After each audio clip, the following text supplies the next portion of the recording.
El Cato Podcast, con Gabriela Calderón y Marcos Falcone.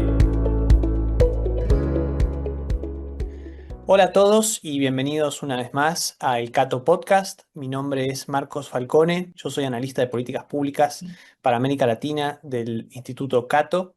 Desde Washington estoy transmitiendo hoy. Está con nosotros también, como siempre, Gabriela Calderón de Burgos desde Guayaquil. Ella es Fellow en Estudios Latinoamericanos del Instituto Cato también. Está con nosotros Ian Vázquez, que es vicepresidente para Estudios Internacionales del Instituto Cato, también desde Washington. Y nos acompaña hoy, por primera vez en este podcast, María Berlau, que es cubana. Ella es analista, consultora, autora de numerosos escritos sobre asuntos cubanos. Es ex vicepresidenta segunda del Chase Manhattan Bank. Se licenció en Servicio Exterior por la Georgetown University. Tiene también una maestría en Relaciones Internacionales de la Universidad de Chile. Te damos la bienvenida, María. Muchas gracias por estar acá con nosotros. En primer lugar, quisiera que nos pongas un poco en contexto, quizás para la audiencia que no está tan actualizada. Estamos grabando en la primera quincena de enero de 2026 acerca de, bueno, qué es lo que está pasando en este momento en Cuba, sobre todo, y cómo se están procesando los acontecimientos de Venezuela en Cuba, ¿no? Vos escribiste un libro hace algunos años acerca de la intervención cubana en Venezuela. Eh, Mientras estamos grabando, está a cargo de Venezuela Delcy Rodríguez, como sucesora de Nicolás Maduro, que hace ya más de 10 días no es más el dictador de Venezuela. Esto tendrá implicancias. Lo que está ocurriendo en Venezuela no ha terminado probablemente. Tenemos que ver cómo evoluciona la cosa, pero por lo pronto seguramente esto está teniendo efectos o puede llegar a tener efectos en Cuba. Así que María, si nos puedes dar un pantallazo de qué es lo que vemos desde afuera que está pasando en Cuba, te lo agradezco. Gracias por la invitación, un placer estar con ustedes. Quiero aclarar que soy cubano-estadounidense. Nací en Cuba, pero salí de 7 meses y he vivido fuera toda la vida. Solo estuve una vez en Cuba. Un pantallazo en una situación que en este momento es muy fluida, muy dinámica, tanto en Venezuela como en Cuba. Em, para centrarnos en qué está pasando en Cuba, el régimen se vio forzado a reconocer oficialmente que efectivamente había efectivos en el anillo de seguridad de Maduro y que hubo 32 muertos. Entiendo que son más, no han hablado de los heridos, y hay rumores de que hubo capturados. Eso Estados Unidos no lo ha dicho, no lo he podido confirmar, pero tendría sentido, ¿no? Para buscar información. Pero la realidad es que la intervención de Cuba en Venezuela, como yo la describí, una ocupación estratégica por medios asimétricos, es efectiva hace décadas, desde casi prácticamente la llegada al poder de Chávez y que de hecho Cuba contribuyó a ella. Pero centrémonos en el pantallazo en Cuba. El régimen, entiendo, está en pánico por distintas razones. Primero, Cuba ya está viviendo una crisis de todo tipo, humanitaria, política, ideológica, económica, demográfica, de infraestructura, de medio ambiente, en todo sentido, de la salud, una crisis muy grave, sistémica, que viene progresivamente durante años porque el sistema no funciona y se ha quedado sin las ayudas multimillonarias o billonarias de Venezuela, que fueron mermando en el tiempo a medida que la economía venezolana adoptó el modelo cubano bajo el precio del petróleo, una combinación fatídica, ¿no? Entonces, a nivel de cómo Cuba, que ya tiene unos apagones que duran 16 horas, que no hay servicio de agua, que no hay medicinas básicas en los hospitales, que hay un incremento en la violencia, en la criminalidad en la calle, un descontrol, ¿no? Que es un estado fallido en todo sentido, menos en el control represivo, que eso sí se mantiene.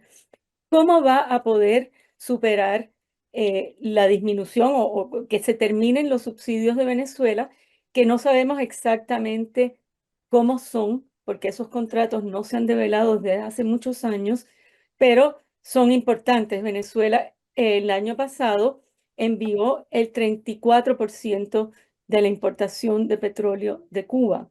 México lo superó con el 44%. Estas son estadísticas del Financial Times derivadas de unos expertos en petróleo. Hay otras estadísticas, pero ese es más o menos el panorama. Rusia envió 15%, Argelia 6%. Entonces, ya la situación es grave, aparte de que la infraestructura eléctrica en Cuba está en el piso, no es solo un problema de importaciones de hidrocarburos, es un problema ya sistémico. ¿Cómo van a mantener la electricidad para lo poco que queda funcionando en Cuba, hoteles, infraestructura, etcétera? No sabemos si México va a cubrirlo, pero aparte ha sido un golpe muy fuerte de la imagen de invencibilidad del régimen dentro de sus propias Fuerzas Armadas y Fuerzas de Seguridad, dentro de su imagen en el mundo, porque le vendieron algo a Venezuela, a Chávez y a Maduro, que vimos como en cuestión de 2 horas acabaron con ellos, ¿no? Entonces, hay un problema muy serio ahora y hay dos corrientes de rumores, porque con Cuba todo es un rumor, que efectivamente la imagen que ellos han dado al mundo de que van a resistir y a sus propios ciudadanos que acuartelaron a los reclutas del servicio militar, la mayoría unos muertos de hambre, y nosotros hemos seguido mucho el tema del servicio militar obligatorio con muy poco equipo. En realidad, la defensa de Cuba no es real, efectivamente, pero igual acuartelaron a los reclutas, ya bajaron un poco el nivel de emergencia, pero están reuniendo desde el lunes, después del ataque en Venezuela, a los empleados de las empresas estatales para decirles que esperen la invasión americana. Y realmente parece que están buscando asesoría externa para resistir la imagen del régimen oficial en la prensa cubana oficial y todo, es la resistencia. Están llamando a la guerra de todo el pueblo, que es la teoría de Fidel Castro, que adoptó Venezuela, por cierto, hace muchos años, que las mamás de casa, los médicos salgan a defender la patria con el fusil. Entonces, eso es un absurdo, porque la mayoría de la población cubana y los memes que circulan por ahí, lo que quiere es la invasión norteamericana, que los salven. O sea, ¿quién se va a pelear por ese régimen? Pero eso es lo que ellos están diciendo al mundo. ¿Hasta qué punto se lo están creyendo? No lo sé, pero hay fracturas dentro del régimen que vienen ya de hace tiempo, porque ahí hay la oficialidad del Partido Comunista y que opera en pesos, no tiene acceso a los verdaderos recursos que los maneja el complejo militar Gaesa, el conglomerado de empresas de Gaesa que manejan los recursos duros y que viven, digamos, con unos privilegios exclusivos que han mermado, pero eso ha creado unas diferencias y unas rivalidades importantes y no sabemos en este momento, yo he escuchado de aquí y de allá que sí, que el gobierno va a negociar, que tal persona va a estar al mando de la negociación, pero es difícil saberlo. ¿Ah? Y yo no dudo que haya segmentos de la cúpula gobernante que lo quieran. Sí, María, en tu informe reciente acerca de la intervención de Cuba en Venezuela, tú eh, recuentas unos números acerca de la dimensión de esa presencia, de esa intervención, y hablas de unos picos y cómo aún así haya disminuido, sigue siendo importante. ¿Nos puedes elaborar un poco esas cifras? O sea, ¿qué tan y en qué áreas distintas se encuentra presente el régimen cubano dentro de Venezuela? El libro tiene una sección específica sobre las cifras porque es imposible, digamos, dar tanto detalle. Pero las estadísticas más oficiales que yo pude obtener en aquel momento de fuentes abiertas era lo que dijo el mandatario cubano y Chávez, que era que había de 40 a 45 mil cubanos en misiones oficiales de Cuba en Venezuela, de los cuales ellos dijeron que había aproximadamente 20.000 a 29.000 en las misiones sociales, que son las misiones médicas, educativas, deportivas y demás, culturales, ¿no? La diferencia entonces, nos podemos imaginar, era en el aparato de seguridad, en las Fuerzas Armadas y en los ministerios, incluso en PDVSA, porque yo he hablado con cubanos que estuvieron asignados a PDVSA, porque Cuba penetró todo el aparato, los puertos, las notarías, el sistema electoral, la cédula, estaban a todo nivel. Esa presencia, en los últimos años ellos no han dado estadísticas, han dicho que hay 13.000 aproximadamente en las misiones médicas. Acaba de decir oficial o exoficial de la Dirección de Inteligencia Cubana, que se pasa por académico en Estados Unidos, que son 20.000, de los cuales 5 a 7.000 son en los órganos de seguridad. Es imposible decir, nunca se ha sabido, por lo menos no información pública. Son miles, ¿ah? Eso sí, y ya dieron la orden a la misión médica de la extracción, que la van a evacuar. Y hay rumores, anécdotas, no lo he podido corroborar, que hay militares que están saliendo por la frontera con Colombia, que hay militares que se están poniendo la bata blanca para hacerse pasar por médicos. Es imposible decir cuántos hay, pero puede haber muchos más de los 20.000 o de los 7.000 o que están diciendo. No, no sabemos. María, ya que estamos con la cuestión de Venezuela, una pregunta que tengo por mí y también para quienes nos están escuchando. ¿Cómo es que Venezuela se dejó intervenir a este nivel por Cuba? Es porque uno dice, bueno, Cuba recibe petróleo de Venezuela, ¿no?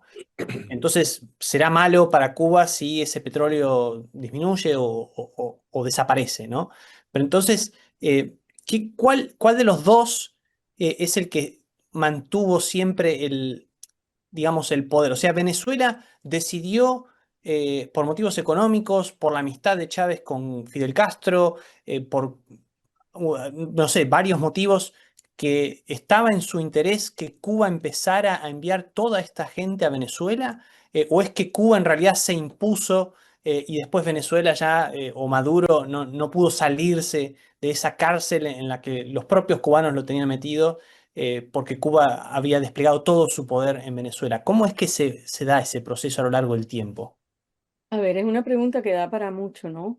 El libro describe muy en detalle, el primer capítulo, esa sinergia revolucionaria que se da cuando Fidel Castro eh, se da cuenta quién es Chávez, cuando el golpe de Estado, el fallido golpe de Estado de Carlos Andrés Pérez en el 1992, ya Chávez era un militar que estaba conspirando, que era marxista o socialista radical, que tenía las ideas bolivarianas, etcétera. Y además estaba en la cuestión del realismo mágico y el black magic, no sé cómo decirles, ¿no? La cosa vudú.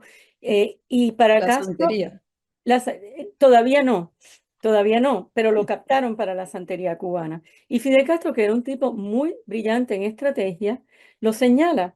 Había ya conspiraciones militares, cívico-militares en Venezuela que estaban en alianza con Cuba, pero hasta donde yo he podido identificar, no estaba metido Chávez. Chávez estaba conspirando también, pero no guiado por Cuba. Había otros elementos sí que eran agentes o colaboradores de Cuba. Cuando el golpe, Fidel Castro se da cuenta quién es Chávez y Chávez va a la cárcel por casi 2 años y el mensajero fue Maduro. Y ahí, de hecho, Cilia Flores era la abogada, o sea, ahí también se da, digamos, el junte de Maduro con Cilia Flores, que después fue su eventual esposa, que está con él en Nueva York en la cárcel. Para hacer un cuento largo corto, Chávez sale de la cárcel y ya hay evidencia de reuniones con el embajador cubano y Chávez va invitado a La Habana en diciembre de 1994 por Cuba y lo reciben como un gran héroe. Fidel Castro va al avión. Chávez, que era un don nadie, vamos a decir, de repente es el gran héroe y eh, ya lo había escogido Fidel Castro para hacer él la proyección de el modelo bolivariano de integración que Fidel Castro había ideado, que llegó al poder en el 59 ya con eso. Las intervenciones de Cuba en Venezuela empezaron desde el 59 mismo, ¿no?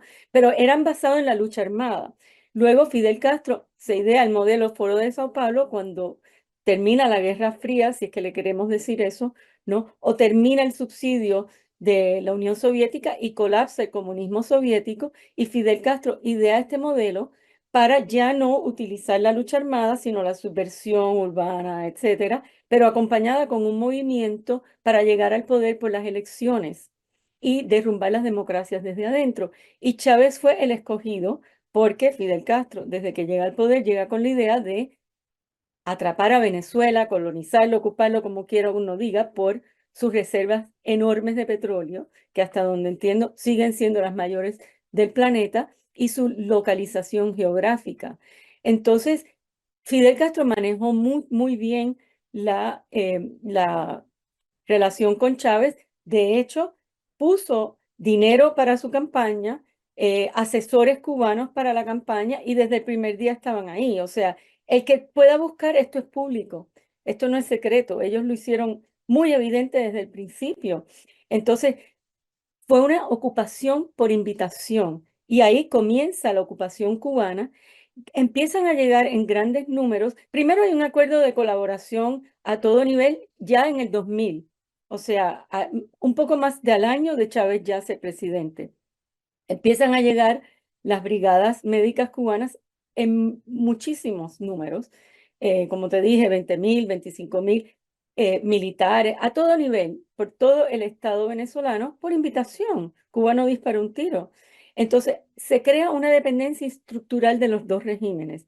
Cuba provee seguridad, defensa, estrategia y demás, y Venezuela le provee a Cuba un subsidio económico que llegó a ser, según estiman mis colegas, 10.000 millones de dólares al año, que superó el subsidio soviético en los mejores tiempos, ¿no? Pero esto viene con el boom de los petrodólares en Venezuela, con el precio del petróleo, que de repente se dispara y deja a Chávez con mucho dinero para hacer una campaña populista, para crear Petrocaribe, para cooptar el Caribe, las islitas del Caribe, que cada una tiene un voto en los organismos internacionales, ¿no? Que tienen una posición geoestratégica, para afianzar a Cuba en todo nivel.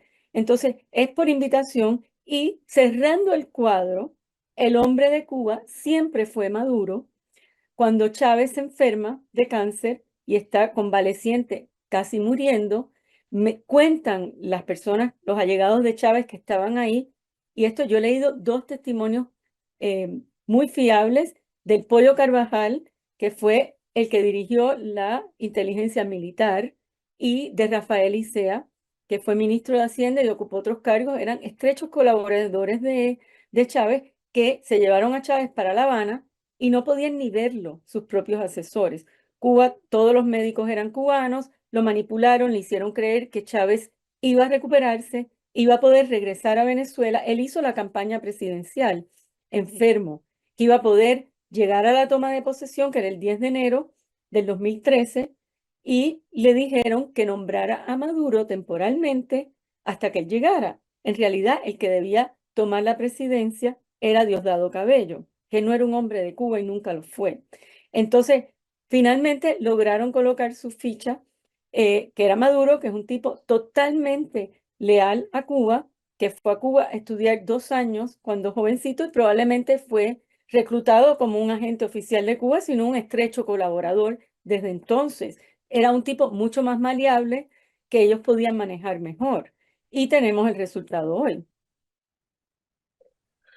María, ¿tú conoces algún otro ejemplo? Porque esto en realidad es un caso modelo para estudiar de un país decrépito, fallido como es y ha sido Cuba, que toma básicamente control de otro país rico relativamente, sobre todo rico en recursos, y que lo manipula para llegar a sus fines y hasta tal punto, no sé si estarías de acuerdo, eh, es el país que está tomando las decisiones más importantes en el manejo de Venezuela. Es una colonización de cierto modo. ¿Tú conoces algún otro ejemplo así? Típicamente cuando hay colonias, son los países más grandes, poderosos que hacen eso, y esto parece ser al revés. Y la otra pregunta en realidad es la ventaja comparativa de Cuba parece ser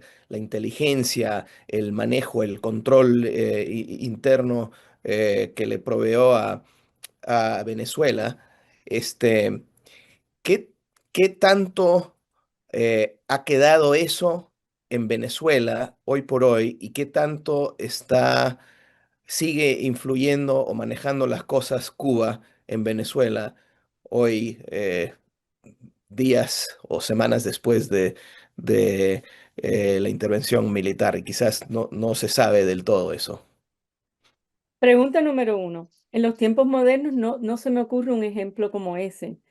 Eh, Cuba es 8 veces más pequeña que Venezuela. Tiene un tercio o menos de la población, o por lo menos tenía un tercio en aquel momento, porque la población cubana se ha diezmado desde entonces. Y era un país mucho más pobre. En realidad era un país parásito ya, con una economía muy subdesarrollada. ¿Cómo logró esto? Es increíble. O sea, es más, el éxito de Fidel Castro y su modelo fue muy superior después que sale la Unión Soviética de la película que antes, porque se une a la estrategia, las estrategias diplomáticas de inteligencia, de propaganda, que Cuba ya tenía 3 décadas de experiencia que trajo a la mesa, y el dinero de Chávez y todas las puertas que le abrió eso. Y encima de eso, juntos afianzan el modelo de criminalidad, porque Cuba siempre operó con redes de narcotráfico, lavado de dinero, apoyo al terrorismo, subversión, pero esto se llevó a una máxima potencia cuando entra Venezuela en esto. Y el nuevo modelo que incluye a Nicaragua, en su momento incluyó a Ecuador, Bolivia, y otros satélites, vamos a decir, o cuasi satélites, se afianza con las actividades criminales del sistema y del sistema capitalista, que antes no era tan obvio en el caso cubano. Entonces, una fórmula muy peligrosa. La segunda pregunta tuya era, Era acerca de la injerencia hoy por hoy de Cuba en Venezuela, con el régimen que todavía queda en Venezuela y quizás qué tanto se ha institucionalizado exacto. ese control en Venezuela. Sí, yo creo la presencia cubana con los años ha disminuido. Yo creo que obviamente ha disminuido, como también disminuyó el subsidio de Venezuela a Cuba. Pero ya es una consolidación de esa dependencia estructural. O sea, ya se había institucionalizado. Con Maduro se consolida la dictadura venezolana, sin duda, ¿no? Y ya la presencia cubana es parte del juego. O sea, está ahí. Entonces, Cuba, por ejemplo, para darte un ejemplo de un área súper importante que es la inteligencia militar, la que vigila las Fuerzas Armadas para que no haya sublevaciones, conspiraciones, para monitorearlo. Esa la reorganizó Cuba, la entrenó Cuba y mantiene cierta supervisión, pero ya lleva muchas décadas y especialmente en los últimos 10 años se afianzó mucho. Entonces no tienes que tener una presencia muy grande para manejar. Y lo otro es que Cuba tiene todo el control de las comunicaciones de Venezuela, las bases de datos, incluso llega hasta el tipo de sangre de las personas que van a los consultorios que son tratados por médicos cubanos, de los venezolanos, un nivel de control muy grande de las cédulas de identidad, de los ministerios, sus bases de datos. Entonces, eso lo pueden manejar desde Cuba. Ahora, ¿a qué nivel está tomando Cuba las decisiones? Está participando? Hoy día es muy difícil saberlo. Bruno Rodríguez, el canciller cubano, fue a Venezuela a un acto por los muertos, ¿no? Por los caídos. Estuvo con al lado de Delcy Rodríguez, etcétera. Me pregunto si era para él buscar un acomodo también para Cuba o para pedir asilo, es medio en broma, pero uno se pregunta, o para tratar de apretar a Delcy de que no cediera a los americanos, ¿no? Para buscar información. O sea, ellos están viendo cómo manejan la situación. Claramente se les ha ido de control. Y Diosdado nunca ha sido un tipo de Cuba. Se plegó cuando buscó un acomodo porque él tiene su tinglado, como dicen los cubanos, con su tráfico de drogas. Y él es el que controla el sistema represivo, aparte de Cuba. O sea, él es la figura central. Entonces es difícil saber, pero sí creo que es muy notable que se puso de manifiesto que el primer anillo de seguridad de Maduro era cubano y eran más de 100 efectivos, según tengo entendido, aparte de los otros que están en otras posiciones de apoyo, no del anillo de seguridad. Entonces yo siempre pensé durante las últimas semanas en que Estados Unidos había subido la presencia militar, había mandado varios ultimátums al régimen de Maduro que los cubanos no lo iban a permitir. O sea, los cubanos no solo protegían a Maduro, lo controlaban. Y yo siempre pensé, porque Maduro es un tipo que tiene demasiada información del sistema, de los cubanos, etcétera. Entonces, capaz, a lo mejor eso saldrá, no lo sé. Pero hoy día, difícil de decir. Yo creo que están más en pánico y en retirada y buscando otras alternativas, como es el caso de México, que mucha gente lo descarta, pero yo no. Porque vimos en el último año como México incrementó sus envíos de petróleo, como México siguió comprando medicamentos caducos, vacunas que no sirven, que no han sido avaladas por la OMS para el COVID, eh, piedra azteca para el tren, o sea, toda una forma que hemos visto este patrón de buscar apoyar a Cuba, aparte de la credibilidad diplomática internacional, el apoyo a la revolución, el escenario para lanzar el Grupo de Puebla, para mantener las redes solidarias radicales de América Latina. México es el punto. A ver qué va a pasar ahí. María, estamos hablando de el grado de control que ha logrado obtener Cuba en Venezuela a lo largo de los últimos años, ¿no? Pero cuando hablamos de Cuba, ¿de qué exactamente o de quién estamos hablando? Quizás nos podés dar una idea acerca de cómo es la relación de poder, la relación de fuerzas hacia adentro de Cuba, en el sentido de si tiene importancia el partido en sí mismo, el Partido Comunista, o si en realidad el partido es más bien una fachada y el poder real está en Díaz-Canel, más o menos cómo es ese escenario dentro de Cuba. A ver, lo que yo interpreto, ¿no? Porque eso obviamente no es información fácil de acceder Claro. y menos oficial, ¿no? Primero, yo nunca he pensado que Díaz-Canel es una persona que tenga una fuerza y un poder de por sí. Díaz-Canel fue puesto ahí para ser la figura que presenta el régimen. El verdadero poder no es Díaz-Canel. El verdadero poder, en mi opinión, sigue siendo Raúl Castro, el Politburó, el buró político, como le llaman, el equivalente al Politburó de la KGB, porque es un sistema calcado por el antiguo de la Unión Soviética, y Gaesa, pero todo eso es lo mismo. Llámese el liderazgo del Partido Comunista o el liderazgo de Gaesa, proviene de Raúl Castro y los viejos excomandantes de la Sierra Maestra que quedan, que son Sergio García y Ramiro Valdés.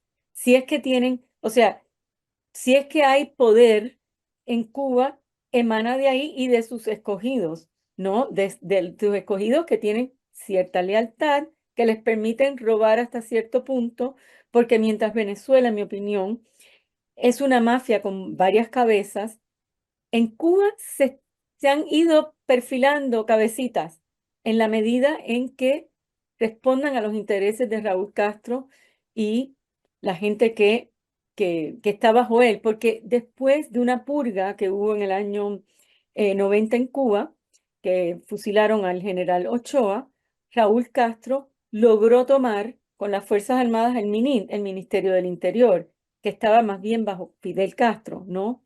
Eso se afianzó con la enfermedad de Fidel Castro y había el conglomerado de empresas de Cimex que manejaba el Ministerio del Interior y Gaesa, que era más pequeño, de los militares. Raúl Castro también tomó control de eso. Entonces, para mí la figura central es Raúl Castro y sus designados. Si será su hijo Alejandro Castro Espín, que le llaman el tuerto, que supuestamente entró una suerte de, como le llaman los cubanos, plan pijama, fue echado a un lado porque supuestamente él fue el principal culpable de los ataques sónicos que se dieron en Cuba, que afectaron a los diplomáticos americanos y canadienses, y pagó un precio. No me consta, pero eso es una teoría muy fuerte que se repite mucho y que él fue apartado. De hecho, sí fue apartado porque él tenía un órgano de seguridad que manejaba y eso dejó de verse, digamos. Pero yo creo que sí, él sigue jugando un rol, él sigue teniendo puestos oficiales en el régimen y pudiera ser el designado de su padre. Mariela Castro, hija de Fidel, también fue proyectada internacionalmente, especialmente durante los años de Obama, y ella estaba en el Parlamento cubano, pero ya le bajaron el perfil. el yerno de Raúl murió de cáncer hace unos años, que era el que dirigía Gaesa. Pero el hijo de él y de Débora, que es la hija de Raúl, que le llaman el Cangrejo, ahora se me olvidó hasta el nombre porque en Cuba todo es así, todo es chiste y con apodos, ¿no? Ay, ¿cómo es que se llama? No me acuerdo. El Cangrejo, ese que dirige la Dirección de Tropas de Seguridad Personal, que en Cuba tradicionalmente ha sido muy amplia, muy extensa, pero no lo quieren los militares, dicen que a Alejandro Castro Espín no lo quieren los militares, entonces hay unas pugnas de poder ahí y de liderazgo que es difícil de desenrollar. Para quienes no saben, ¿puedes explicar qué es Gaesa?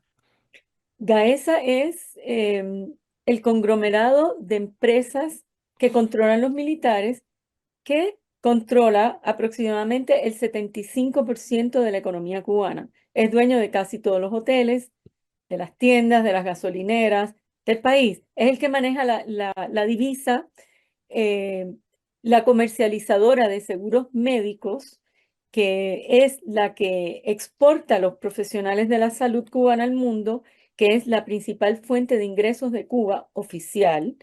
El último año reportado fue el 2023, fue 4,4 mil millones de dólares. La principal fuente oficial está bajo Gaesa.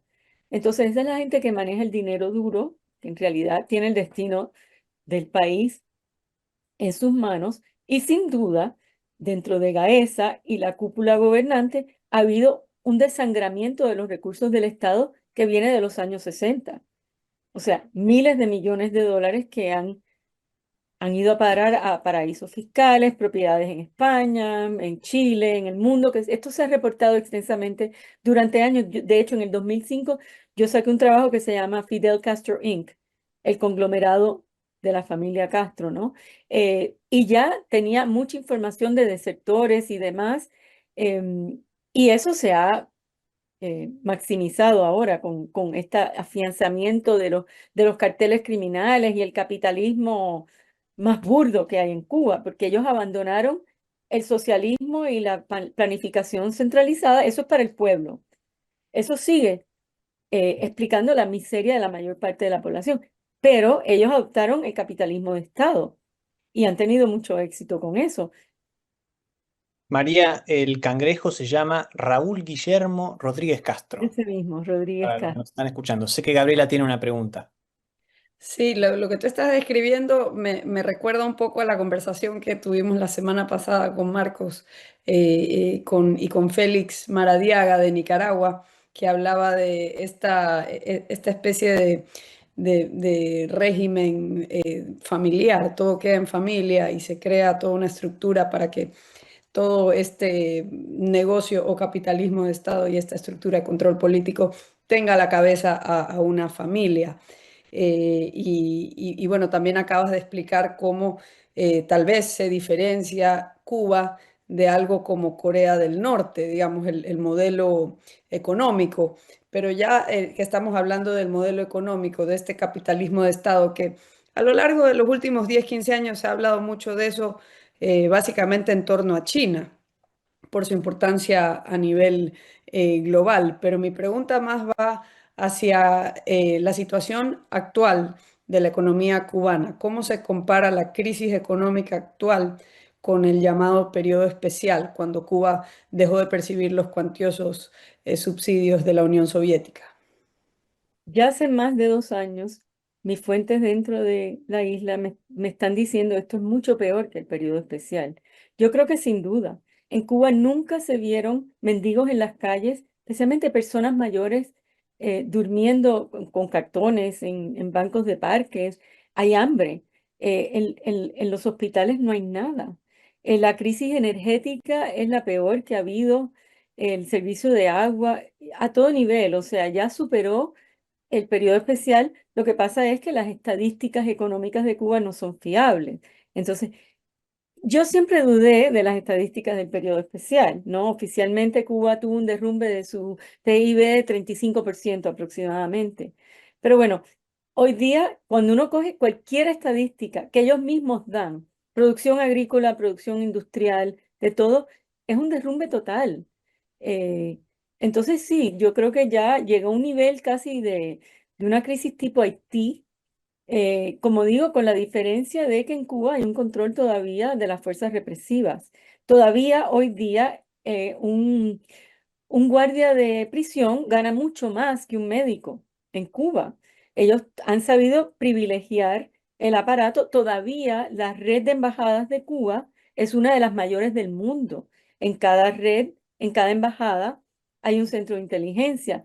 Por ahí es que van los recursos. O sea, Cuba tiene más embajadas que España, que Canadá, que Italia, que cualquier país de esa población. Y ni hablar de en comparación con el Producto Interno Bruto, porque ellos han privilegiado, esos son los pilares que sostienen al régimen. Y quiero insertar algo que mencionaste en Nicaragua. Mi esposo es un ex oficial de la Dirección de Inteligencia de Cuba. Entrenó con la KGB, manejó países, 7 países en América Latina, y me ha contado que, bueno, Daniel Ortega siempre fue un hombre de Cuba y él estuvo en la casa que Fidel Castro les regaló a Daniel Ortega en Varadero. Esto fue hace muchos años. Mi esposo desertó con una cobertura diplomática en Ecuador, por cierto, en enero del año 89. Era muy joven cuando entonces, pero había tenido acceso a mucha información. Entonces, el modelo nicaragüense, por ejemplo, la intervención de Cuba durante el régimen sandinista fue bastante similar. No llegó a los extremos de Cuba, pero manejaban la seguridad, le proveían inteligencia, tenían brigadas médicas, o sea, fue un patrón similar. Lo que pasa es que el sandinismo duró mucho menos tiempo y me dice mi esposo que por lo demás preparó el manual de los servicios de inteligencia del sandinismo, se lo encargaron a él en aquel entonces, que lograron los sandinistas. Fidel Castro no quería que hicieran elecciones y las hicieron, pero lograron confundir y quedarse en el aparato de seguridad y luego regresaron.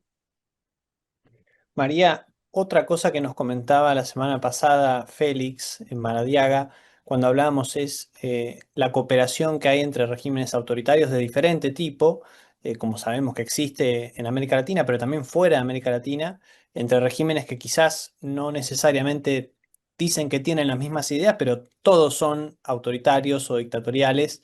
Y bueno, por supuesto que sabemos muy bien cómo fue la historia de Cuba con la Unión Soviética antes de su caída.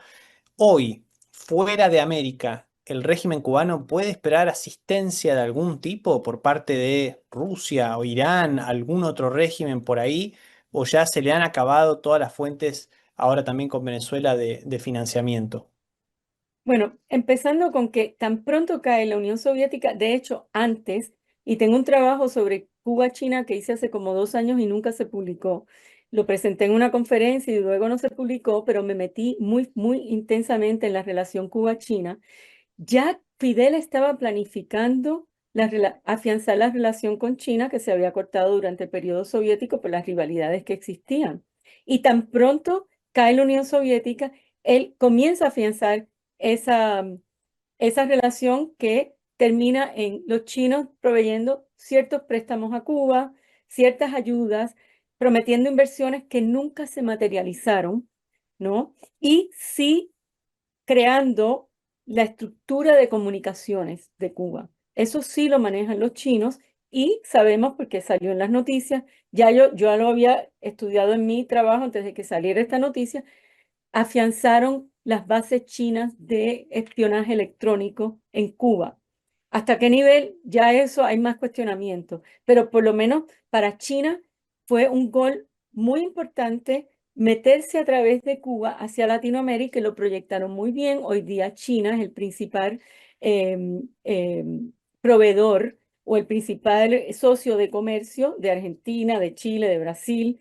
O sea, fue muy fuerte y Cuba ayudó a propiciar esa relación y además se metieron estratégicamente en Cuba. Pero los chinos han tratado de que Cuba eh, reforme la economía y nunca han tenido éxito. Les ha ido muy mal su negocio, no han podido cobrar sus préstamos, mandan alguna ayudita aquí y allá. Sin duda, me parece que la cooperación militar de espionaje electrónico es la más importante y valiosa. Tienen unas colaboraciones en biotecnología que también yo he investigado, son peligrosas porque Cuba en su momento, estoy convencida, tuvo un programa bioquímico ofensivo, que no se ha hablado mucho de eso, pero no creo que los chinos estén en posición ni tengan la disposición de realmente apoyar a Cuba en la medida para mantener ese régimen. Los rusos ni hablar, que están metidos en una guerra con Ucrania, que tampoco todas las colaboraciones y todos los acuerdos militares y estratégicos sí tendrán un valor, pero me parece que los rusos han dado señales de que van a respetar la nueva doctrina Monroe que está el presidente Donald Trump imponiendo en la región. No creo, Irán también, Irán tiene serios problemas en este momento. Ha habido ayudas, cooperaciones de más bajo nivel, incluyendo biotecnología de muchos años desde que llegan los ayatolás al poder, eh, la revolución islámica a Irán, pero tampoco están en condiciones de mantener a una isla satélite en Cuba, digamos, un satélite económico. No lo creo. El 11 de julio de 2021 se levantó todo el pueblo cubano en contra del régimen, ante los ojos de todo el pueblo y todo el mundo, que creo que fue importante en deslegitimar todavía más al régimen en la región y más allá. ¿Cuál es el estatus de la disidencia cubana? Porque el régimen respondió con una represión notoria y agresiva. ¿Cuál es el estatus de la disidencia cubana hoy dentro de Cuba y fuera?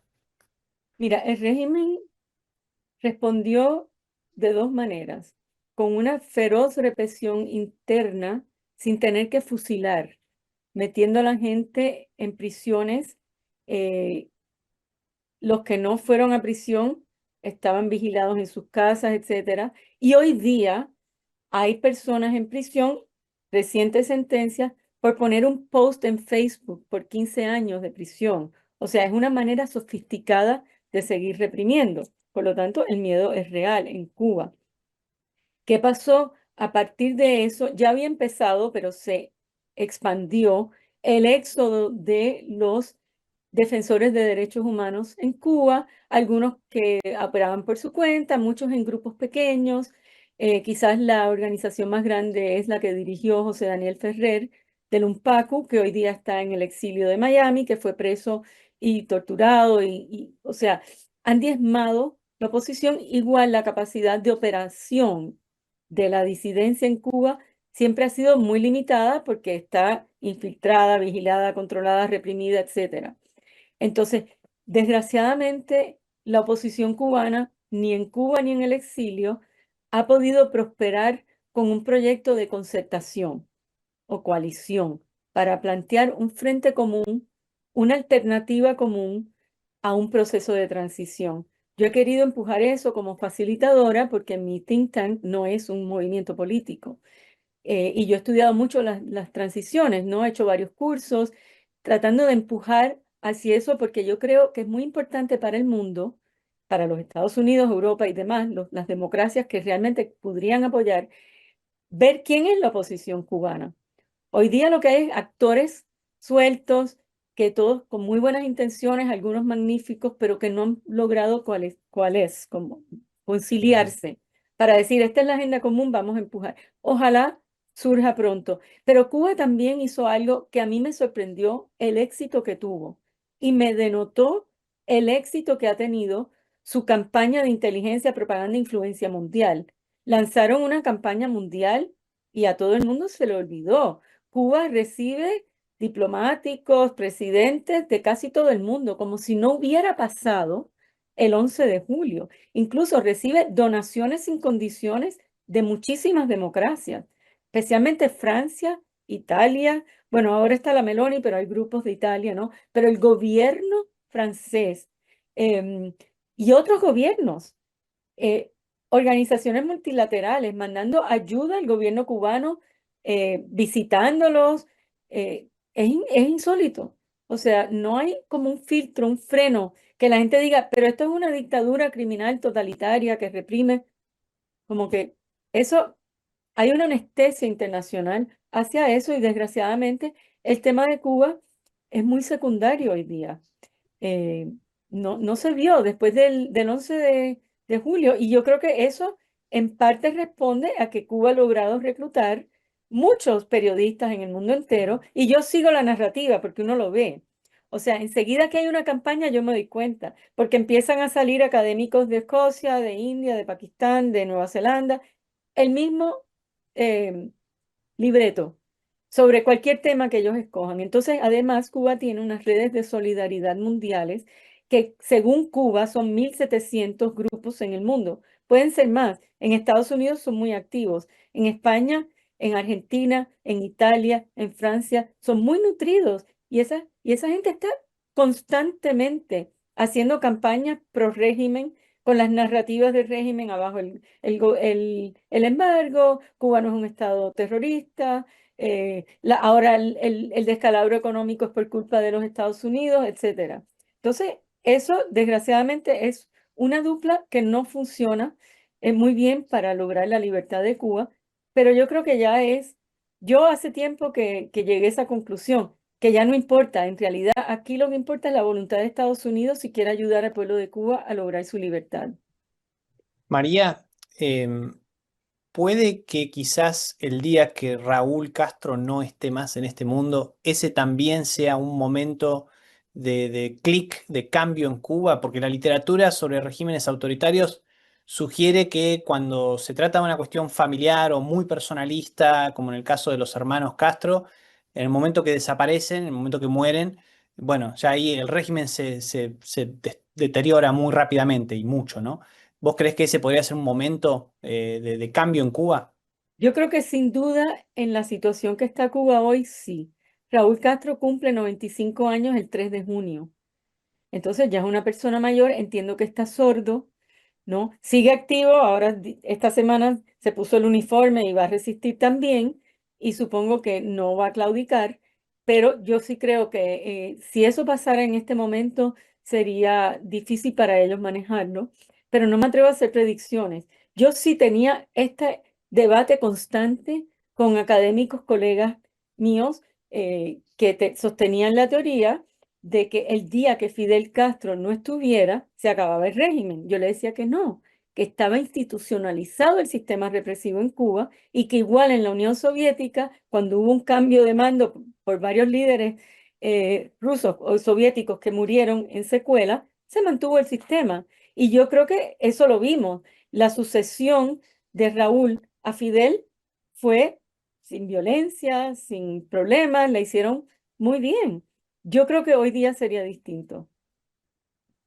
María, tú hablabas de cómo ha incrementado cada vez más la emigración de cubanos, y son generaciones pues de sucesivas olas de emigración. Y yo me pregunto, pues estas generaciones de cubanos que nunca han conocido otra cosa, que nunca han vivido con instituciones o regímenes democráticos.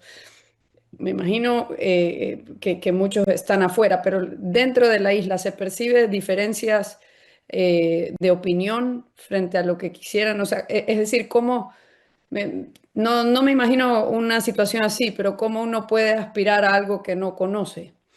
Digamos, cuáles son esas diferencias entre las generaciones, porque tú hablabas de personas mayores durmiendo en las calles. Esas personas muy mayores todavía se han de recordar una Cuba muy distinta.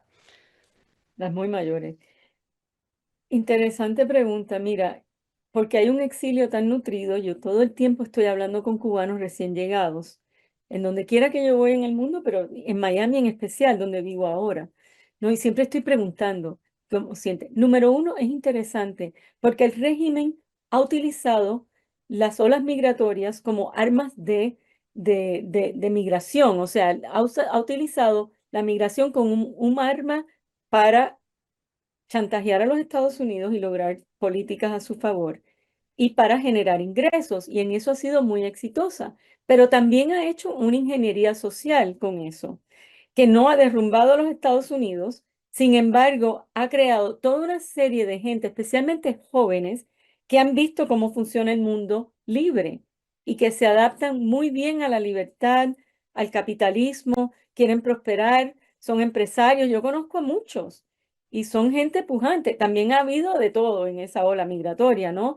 Pero ojalá, y esta discusión la tuvimos esta semana, mi esposo y yo, ¿cuántos volverán si cae Cuba mañana, ¿no?